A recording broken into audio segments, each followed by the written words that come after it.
Hello, and we're continuing our debate today. I will be doing the rebuttal phase of my groupmate Scott's con stance. My name is Kimberly Kielak, and my fellow group members are Heather Hansing, who will be judging today, and Scott Harris, who is providing the con side that I am doing the rebuttal for.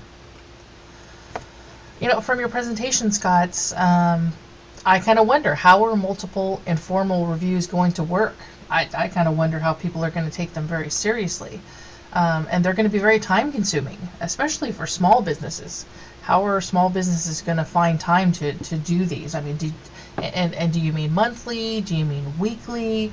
You didn't really give a clear breakdown as to what the MIT studies had said there was going to be a timeline for that. I don't even know if it's something that's doable for most businesses. And constructive criticism is okay, but it can still be subjective. If you still have one person doing the review and it's just their opinion, then it's just their opinion, and often it is going to be subjective and not objective. Once again, that brings into play the 360, getting feedback from other managers, from peers, and other people in the department that work and see a different side of the employee can be very beneficial.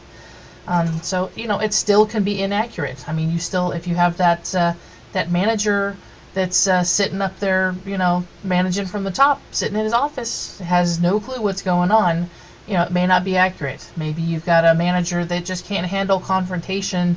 They're afraid to stand up for what they feel is accurate, and they're just they're just padding it. Maybe it's just all that the halos and pitchforks kind of thing.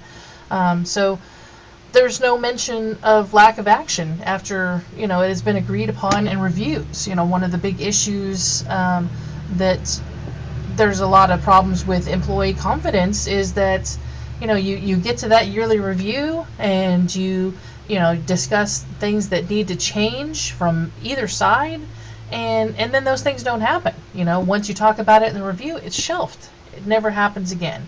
So there's no wonder there's no employee confidence. So what, Scott? Performance reviews, in my opinion, just don't work, and you have not convinced me today that in any way that they do. Thank you. I'm Kim Kielak, and this is my presentation of my rebuttal of the con.